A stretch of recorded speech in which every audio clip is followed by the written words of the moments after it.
एक छोटी सी चीज है, मैंने कहीं देखी थी तो मैं बता दे रहा हूँ, अच्छा लगा मुझे कि प्रीपोजिशन अगर थोड़ा समझना हो तो कैसे हम थोड़ा क्रिएटिव समझ सकते हैं। तो सबसे पहले तो पोजीशन के बारे में ज्यादा तरीके, किस चीज की पोजीशनिंग हम किस पोजीशन से कैसे बताते हैं। छोटी छोटी चीजों में जैसे हमें यहीं से स्टार्ट करते हैं कि ये गाड़ी है, इसके अंडर और बीनीथ में कंफ्यूजन रहता है। तो बीनीथ का मतलब भी नीचे होता है, अंडर का मतलब भी नीचे होता है। लेकिन अंडर का मतलब क्या होगा, अगर ये जमीन है, इसके ऊपर गाड़ी चल रही है तो अंडर होगा यहाँ इस गाड़ी के नीचे और बीनीथ होगा जमीन के अंदर। तो अगर मैंने बोला बीनीथ द कार तो मतलब मैं बोल रहा हूँ कि जमीन में धसी हुई है, और मैं बोल रहा हूँ अंडर द कार तो अंडर हो जाएगा। ठीक है। इन और इनटू का मतलब पहले बताया हुआ है। इन मतलब अंदर और इनटू मतलब ये चीज यहाँ थी, यहाँ से यहाँ आ गई तो इनटू हो गई। ठीक है। ओवर है मतलब जो इसके ऊपर है, कवर कर रही है इसको, ओवर है इसे, होवर कर रही है इसके ऊपर, है ना, तो ओवर हो जाता है। ऑन मतलब अगर इसको टच कर रही है, अगर टच नहीं कर रही है तो ऑन नहीं होगा, ओवर होगा। ओवर भी तब होगा जब वो होवर कर रही है उसके ऊपर। अगर मान लो बॉल है तो बॉल कभी ओवर नहीं हो सकती। बॉल ओवर तभी हो सकती है जब वो अगर आपके ऊपर से पास कर रही है, तभी हो सकती है वो। तो फिर पास होता है और हम पढ़ेंगे तो बहुत बेसिक सी चीज थी। उसके बाद ये अगर आगे है तो इन फ्रंट ऑफ, फिर हमें पता है ये बिहाइंड। एक ये थ्रू होता है। थ्रू हम तभी बोल सकते हैं जब कोई चीज यहाँ से शुरू हुई, अंदर से होते हुए बाहर निकल गई, तभी थ्रू बोलेंगे उसको। मतलब बाहर से शुरू हुई थी और निकल गई। अगर अंदर से शुरू हुई होती तो थ्रू नहीं बोलते, फिर कुछ और बोलना पड़ता हमें। ठीक। एक ये था जंप ओवर कब बोलेंगे हम, जब हम किसी चीज के ऊपर से कूद गए, यहाँ थे इसके ऊपर से कूद के यहाँ आ गए तो जंप ओवर हो गया। अगर मैं इसके अंदर से कूद के आता तो थ्रू हो जाएगा। अगर किसी चीज के ऊपर ऑलरेडी खड़े हैं और उससे कूद गए तो जंप ऑफ, सुसाइड कर लिया, जंप ऑफ हो गए। नीचे से किसी चीज के ऊपर कूद गए तो जंप ऑन टू होता है, राइट। और किसी चीज के अंदर कूद गए जो जंप इनटू हो जाएगा। किसी के अंदर अगर कूद गए तो इनटू हो जाएगा। एक ये भी बड़ा आता है क्वेश्चन पेपर में, जब कोई चीज अगर किसी चीज के साथ लगी हुई है, जैसे ये लैडर लगी हुई है दीवार के साथ, तो हमेशा अगेंस्ट बोलते हैं उसको। अगर मैं यहाँ से खड़ा हुआ तो हम अगेंस्ट द वॉल, तो ऐसे ही लैडर जैसे खड़ी है अगेंस्ट द वॉल। एक इसके ऊपर भी बहुत बड़ा क्वेश्चन आया हुआ है कि केरला जो है, अगर मैं बोलूँ Kerala is to the south of India, ये गलत हो जाता है। अगर मैं बोलूँ Sri Lanka is to the south of India तो अब ठीक है। तो हम अगर कोई चीज इसके अंदर ही है और उसके साउथ में, अगर ये पूरा इंडिया है और इसके साउथ में लेकिन है तो इंडिया के अंदर ही, तो हम बोलेंगे Kerala is in the India. लेकिन अगर बाहर है तब बोलेंगे टू। तो श्रीलंका जैसे बाहर है तो बोलेंगे Sri Lanka is to the south of India. ठीक। अच्छा, एक सेंटेंस है, I am new to this city, I am new in this city, both are correct. और प्रीपोजिशन नहीं पढ़ा रहा हूँ, बाद में लिखेंगे भैया। ओवर जैसे इस पर गाड़ी पे आप कवर लगा रहे हो तो ऑन, हाँ ओवर होगा। हाँ, अगर कवर से इसको कवर कर दिया है तो ओवर हो जाएगा वो। जैसे टेबल के ऊपर भी क्लॉथ होता है तो वो ओवर होता है। ठीक। चलो इतना इधर छोटा सा कहीं देखा था मैंने तो थोड़ा आइडिया दे दिया। बाकी प्रीपोजिशन हम पढ़ेंगे एकदम डिटेल में बढ़िया से, कौन सी प्रीपोजिशन कहाँ लगती है। जितने भी मेजर पॉइंट्स है मैंने कलेक्ट किए हुए हैं। कंजंक्शन के बाद मैं देखता हूँ कि प्रीपोजिशन ही पढ़ा, ये थोड़ा डायग्राम से किसी ने बनाया था, देखा था मैंने काफी पहले, फोटो खींच लिया। चलो अब कंजंक्शन शुरू करते हैं हम। कंजंक्शन, ठीक है। तो कंजंक्शन हमें बताइए, किसी भी दो सेंटेंसेस को, दो नाउन्स को ज्वाइन करना हो, दो एडजेक्टिव को ज्वाइन करना हो, दो वर्ड को ज्वाइन करना हो, किसी भी दो चीजों को ज्वाइन करने के लिए हम कंजंक्शन का यूज करते हैं। ठीक है। तो सिंपल सी इसकी डेफिनेशन है। कई तरह के कंजंक्शन होते हैं और अलग अलग तरह के कंजंक्शन का यूज अलग अलग होता है। तो हम सबसे पहले स्टार्ट करते हैं। सबसे पहला एक होता है जिसको बोलते हैं cumulative conjunction. Cumulative conjunction, cumulative conjunction में कौन कौन से आते हैं जो हमारे लिए इंपॉर्टेंट है। एक एंड, एक आता है फ्रॉम, एक आता है बिटवीन, एक आता है बोथ। और भी आते हैं पर हम अभी मेजर इनका पढ़ेंगे क्योंकि इसमें एसएससी में बहुत बार क्वेश्चन आते हैं। लिस्ट तो बहुत लंबी होती है चीजों की, लेकिन क्यूमुलेटिव कंजंक्शन में ये सब आते हैं। इनके बारे में एक बहुत इंपॉर्टेंट चीज है जो सेंटेंस शुरू करने से पहले मैं बताना चाहता हूँ कि अगर सेंटेंस में कहीं बिटवीन आया है और हम सेंटेंसेस को ज्वाइन कर रहे हैं बिटवीन से, और आगे कहीं हमें जरूरत पड़ी तो इसके साथ एंड आ जाता है। इसका मतलब मैं बताऊंगा क्या होता है, वही सेंटेंस देखेंगे। ऐसे ही अगर हमने लगाया फ्रॉम, तो फ्रॉम के साथ हमेशा टू आ सकता है। ठीक है। कभी भी फ्रॉम के साथ एंड नहीं आएगा, कभी बिटवीन के साथ टू नहीं आएगा। देखेंगे सेंटेंसेस का कैसे आता है क्वेश्चन। ऐसे ही बोथ के साथ भी हमेशा एंड आ सकता है। ठीक है। तो ये हमें याद रखना है, बहुत इंपॉर्टेंट चीज है। कई बार सिर्फ किसी के ऊपर एरर दे देता है कि बिटवीन के साथ टू लगा के दे देता है। देखेंगे सेंटेंस अभी हम दो। ठीक है। तो ये आप देख लेना। इनके सेंटेंस देखते हैं हम कि कैसे एरर देता है। एक एज वेल एज का भी एज वेल एज से शुरू करते हैं। एज वेल एज का यूज नहीं है, मैं बताऊंगा कि एज वेल एज को कैसे गलत यूज करते हैं हम लोग कई बार, कैसे क्वेश्चन आ जाता है। मैंने बोला both Ram as well as Rajan are good bowlers.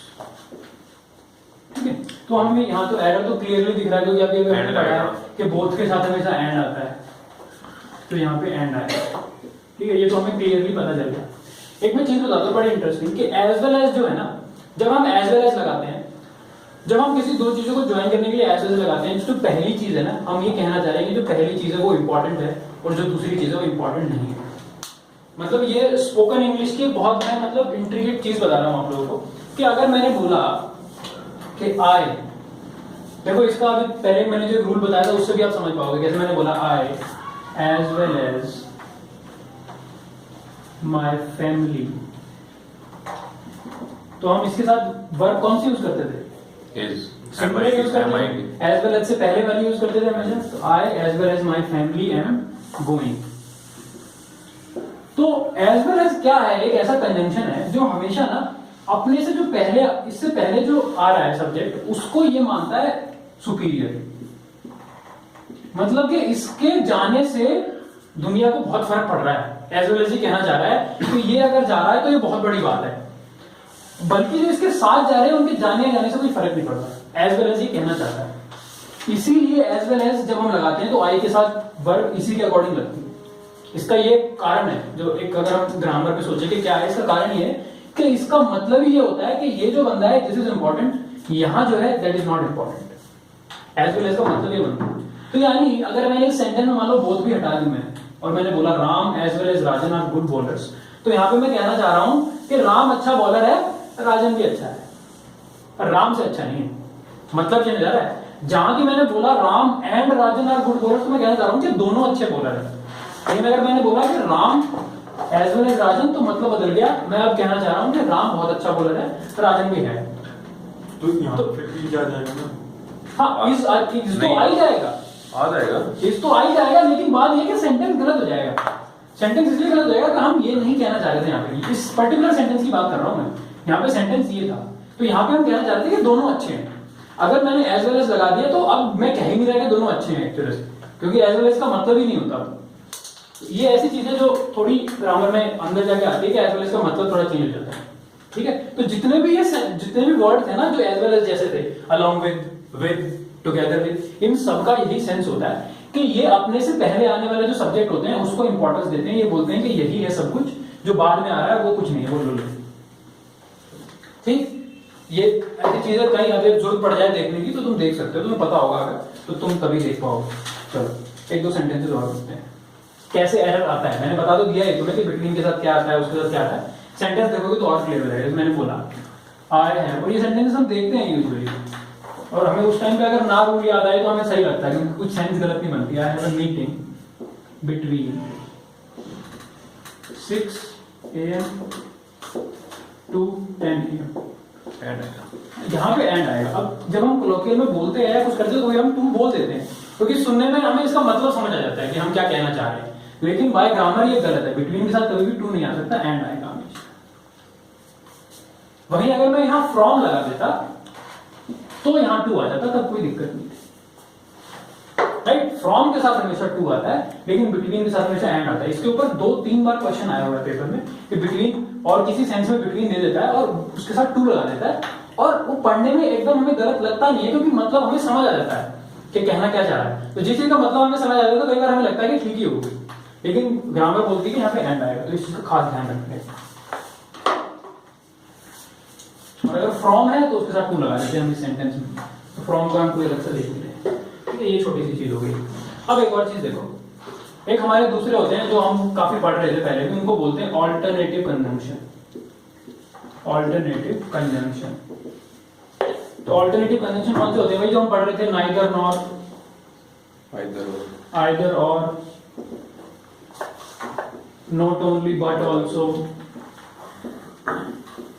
ठीक है, इनका जो रूल है वो बाद में बताऊंगा, पहले हम सेंटेंस लिखते हैं, देखता हूँ कि आप लोग उसमें एरर फाइंड कर पाते हैं नहीं, वो फील से भी हो जाते हैं कई बार। तो अगर कर पाओगे तो फिर उसके बाद रूल समझने में बहुत आसानी होगी। मैंने बोला neither he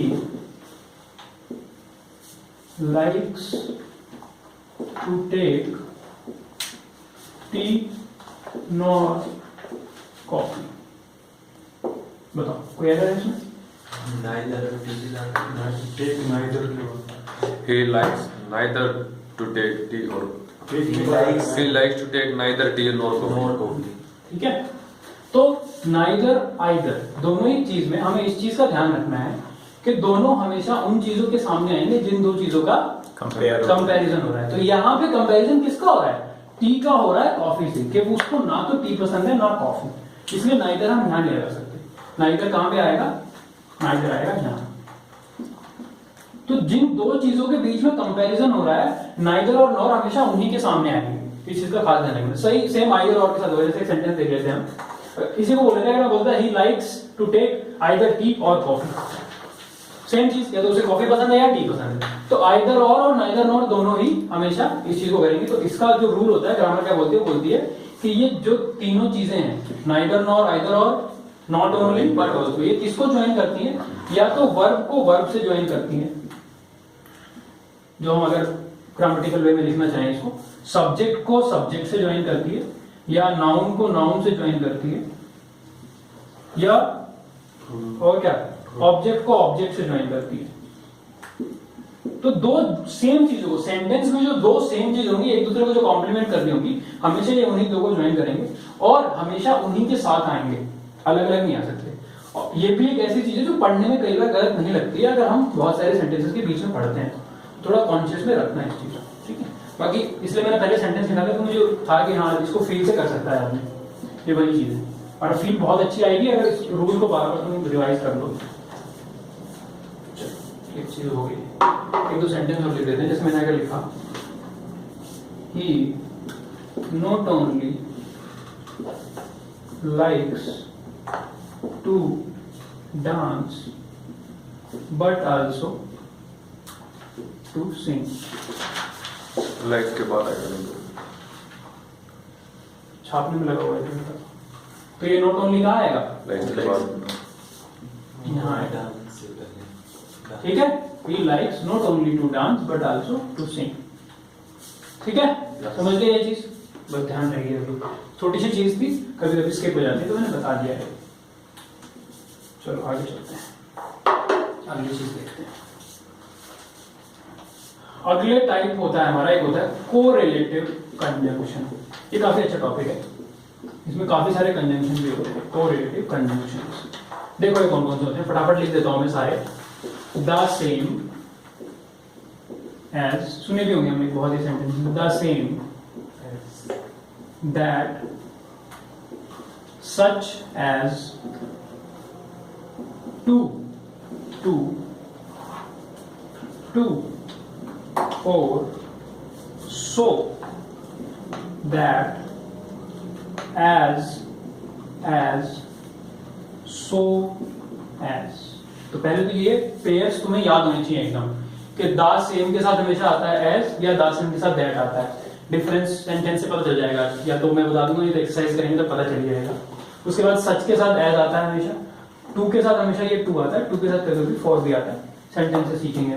सो के साथ दैट आता है, एज के साथ एज आता है, सो के साथ एज आता है। इन दोनों का बहुत अच्छा है, बता रहा हूँ, क्योंकि ये कई बार एसएससी में पूछा है, इनमें से कभी एसएससी में बहुत आया नहीं। टू टू आया है, ये बहुत कॉमन है, तो सबको पता होता है, बहुत कॉमन है। ये बहुत अच्छा है इसका। बाकी का हम सेंटेंसेस करेंगे तो तुम देख लोगे, उसमें कुछ बताने का इतना खास है नहीं, समझ आ जाएगा तुम्हें। ये बहुत अच्छा है, एज एज और सो एज। इसमें क्या है, नेगेटिव और पॉजिटिव का खेल है। इसमें क्या है, ये जो एज एज है ना, ये नेगेटिव में भी आ सकता है और पॉजिटिव में भी आ सकता है, दोनों में हम इसको यूज कर सकते हैं। लेकिन जो ये सो एज है ना, ये हमेशा नेगेटिव में आता है। इस चीज को खास ध्यान रखना है कि जब भी नेगेटिव सेंटेंस आता है तभी सो एज आ सकता है। बहुत इंपॉर्टेंट चीज है, एसएससी ने कई बार पूछी है। तो जैसे अगर मैं सेंटेंस लिखना चाहूँ इसके ऊपर, जैसे मैंने लिखा, he is as good as you, तो यहाँ पे कई बार एसएससी क्या दे देगा, he is so good as you. अब ये हमें अगर ना पता हो तो ये बहुत सही लगता है, he is so good as you, ठीक है, कोई गलती थोड़ा है, लेकिन सो गुड एज यू नहीं हो सकता, क्योंकि ये गुड अच्छी बात है, नेगेटिव चीज थोड़े है। तो इसलिए हमेशा इसमें क्या आएगा? As good as good as you. दूसरी बात, ये आप लोगों को पता होगी, किसी को नहीं पता इसलिए बताता हूँ, एज गुड एज या सो गुड एज, इनके बीच में कभी भी ना कंपैरेटिव डिग्री नहीं आ सकती।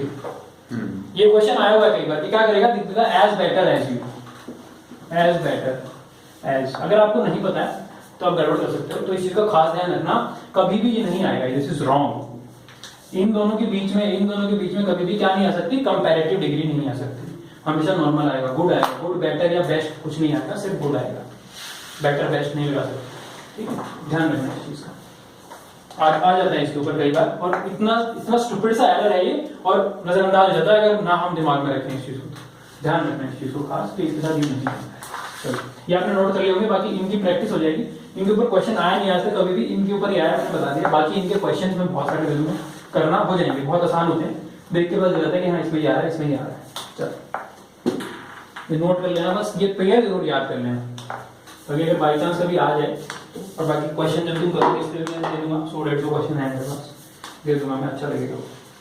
देखो अब अगले होते हैं, इनके ऊपर बहुत क्वेश्चन देती है एसएससी, जिसको बोलते हैं एडवर्सेटिव कंजंक्शन। एडवर्सेटिव कंजंक्शन का मतलब ये है कि ये लोग उल्टी चीज बताते हैं, तो जहां भी ये लगेंगे तो मतलब ये उल्टा बोल रहे हैं। देखेंगे उल्टा बोलने का क्या मतलब है, जैसे ये हमने देखा कि still, although, in spite of. In spite of के लिए एक वर्ड पता है किसी को? डिस्पाइट नहीं, सिर्फ डिस्पाइट। ये भी एक बहुत बड़ा कंफ्यूजन होता है लोगों को। डिस्पाइट का मतलब होता है इन स्पाइट ऑफ, तो ये भी एक कंफ्यूजन है जो कई बार पेपर में आता है, और हम लोग गड़बड़ कर देते हैं, डिस्पाइट ऑफ दे देते हैं, ये दे देता है, और हमें लगता है ठीक है, क्योंकि हम बहुत रेगुलर सुनते हैं इसको। ये डिस्पाइट ऑफ एकदम गलत है। डिस्पाइट का मतलब ही होता है इन स्पाइट ऑफ, ठीक है, ये चीज ध्यान रखना एकदम। तो डिस्पाइट आएगा या तो, या इन स्पाइट ऑफ आएगा, मतलब दोनों का सेम है, लेकिन डिस्पाइट के साथ ऑफ नहीं आता, क्योंकि उसका मतलब ही होता है इन स्पाइट ऑफ। इसके ऊपर कई बार क्वेश्चन आया हुआ है, और वही ये उन चीजों में से है जो बार बार पूछते हैं, क्योंकि हमेशा बच्चों को कंफ्यूजन रहता ही है। बट इन स्पाइट ऑफ से सेंटेंस स्टार्ट नहीं होता है, ऐसा कुछ था, होता है, हो जाता है, कोई दिक्कत नहीं, मैंने कहीं पढ़ा था इन स्पाइट ऑफ से स्टार्ट नहीं। गलत पढ़ते हो आप, ऐसा नहीं होगा। इन स्पाइट ऑफ से स्टार्ट हो सकता है सेंटेंस। एक इस सेंटेंस किससे स्टार्ट नहीं हो सकता है कि याद दिलाता हूं, अगर किसी ने देखा होगा तो ड्यू टू से कभी सेंटेंस स्टार्ट नहीं। हाँ, ड्यू टू, इसकी जगह वो लगता है, इसकी जगह लगता है owing to, owing to, owing to लगता है। कभी भी इससे सेंटेंस स्टार्ट नहीं हो सकता, इससे हो सकता है। ये हमेशा सेंटेंस के बीच में आता है ड्यू टू, और ओइंग टू सेंटेंस के स्टार्टिंग में आता है।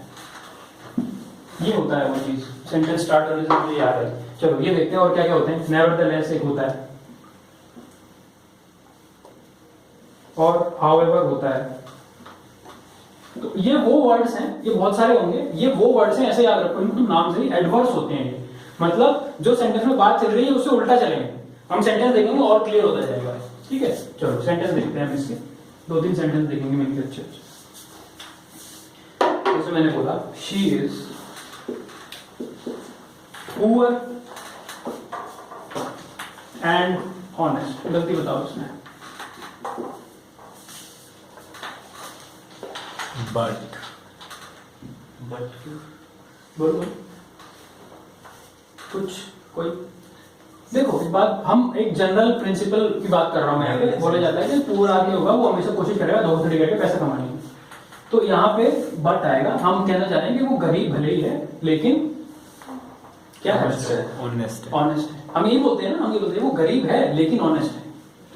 कॉन्ट्राडिक्टरी, कॉन्ट्राडिक्टरी, तो इन वर्ड्स का हमेशा कॉन्ट्राडिक्टरी यूज होगा। यहाँ पे कभी भी एंड नहीं आएगा, हमेशा यहाँ पे बट आएगा। और देखते हैं सेंटेंस, ये थोड़ा ऐसा हो गया कि हम ऐसा भी तो बोल सकते दोनों। जैसे मैंने बोला, ही was studying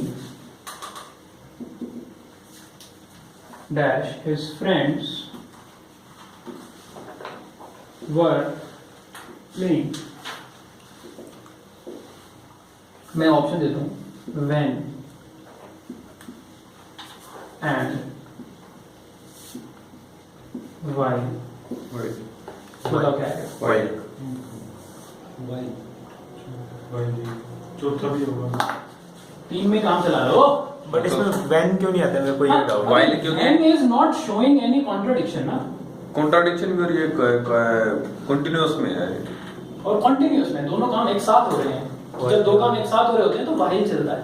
पहली बात तो ये है, वो भी अगर उस ग्रामर में ना भी जाना हो तो सिंपल सी बात है, कॉन्ट्राडिक्शन दिखाना है कि मैं पढ़ रहा हूँ और मेरे दोस्त खेल रहे हैं, है ना, तो यहाँ पे वाहिल आएगा, वैन नहीं आ सकता क्योंकि वैन कोई कॉन्ट्राडिक्शन नहीं दिखाता। बट भी आ सकता था यहाँ, अगर ऑप्शन में बट होता तो बट भी लगा सकते वो भी बात है, कहना क्या चाह रहे हैं हाँ। वो ऑप्शन, इसीलिए ऑप्शन दिए ना मैंने, इसीलिए ऑप्शन दे दिए। चलो एक दो सेंटेंस और देख लेते हैं। कॉन्ट्राडिक्टरी है, ऐसा भी सेंटेंस आ जाता है कभी कभी क्लियरली कॉन्ट्राडिक्टरी है, वो बहुत आसान हो जाएगा। जैसे मैं बोलता हूँ she has never studied in high school space she,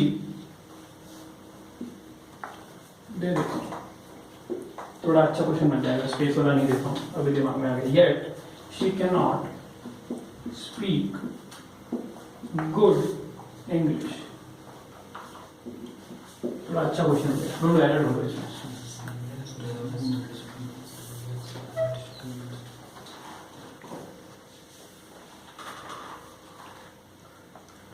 cannot नहीं आएगा।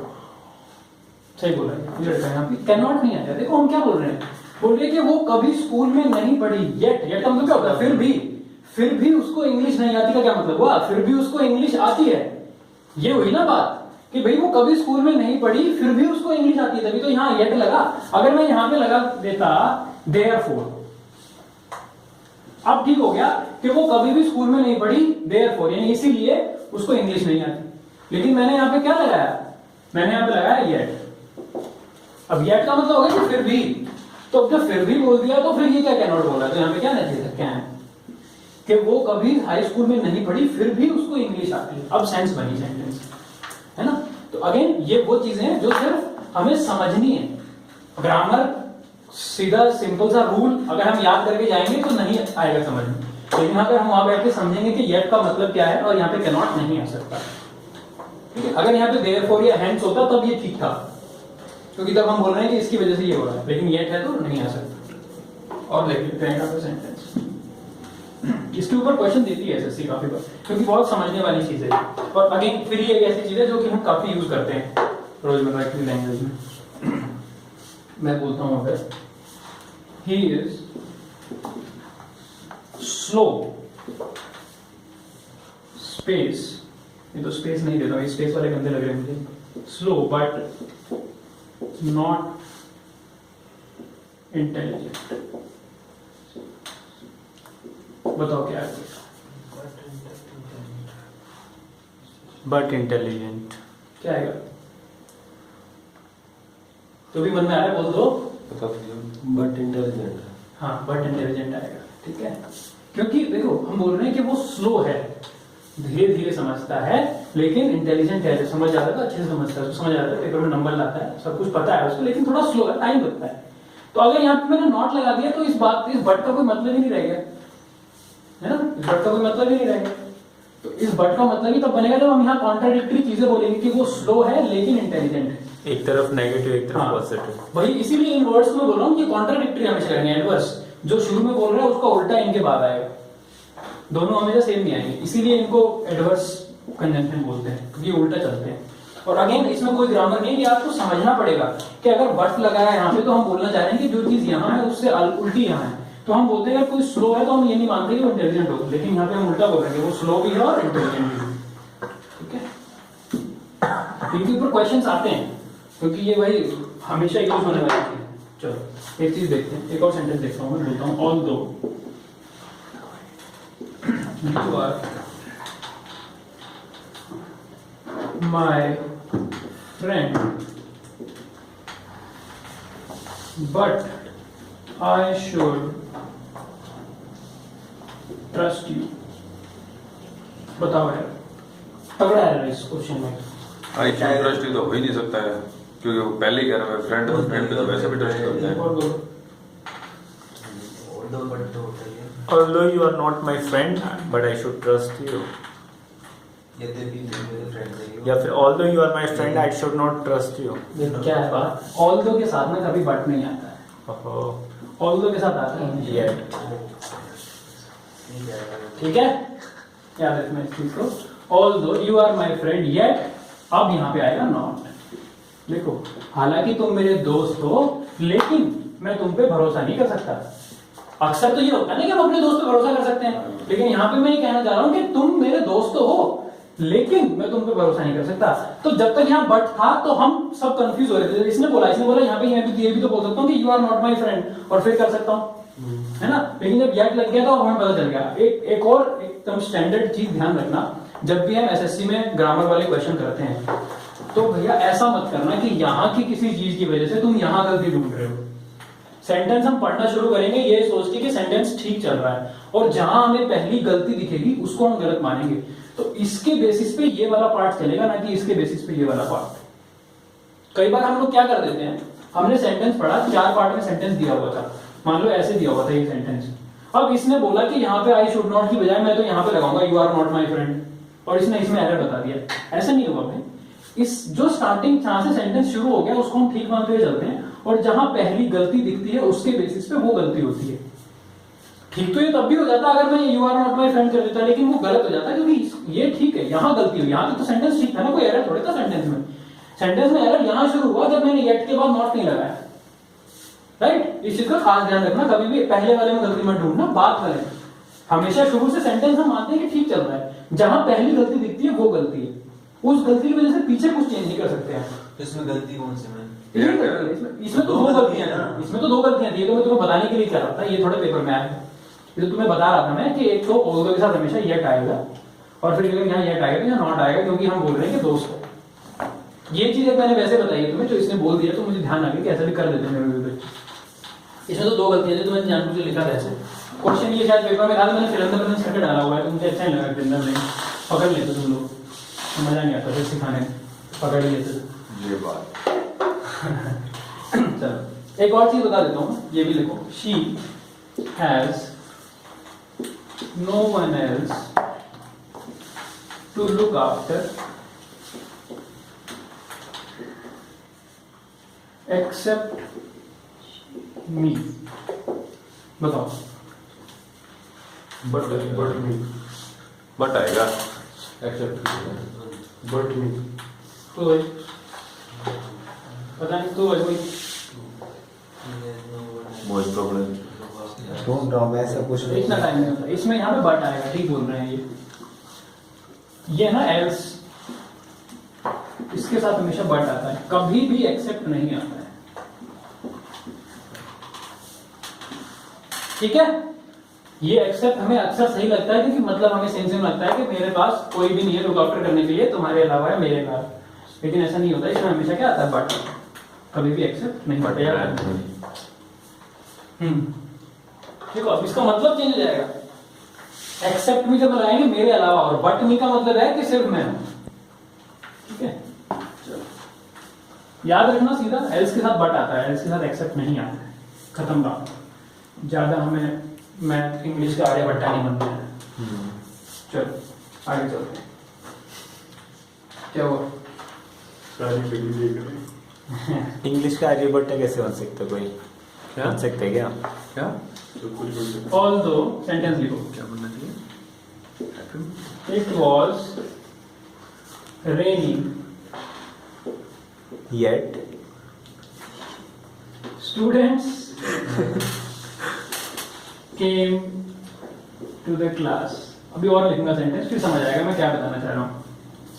In spite of rain, students came to the class. एक और लिखता हूँ। In spite of it was raining,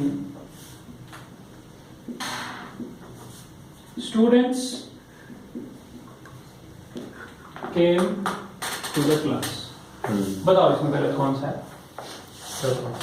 तीसरा गलत है, तीसरा गलत है एक तो, और बोलो पहला भी गलती करता हूँ। क्यों? और दो के साथ येट आना चाहिए। अरे वो येट का तो कोमा लग गया, छोड़ उसको तो। क्यों?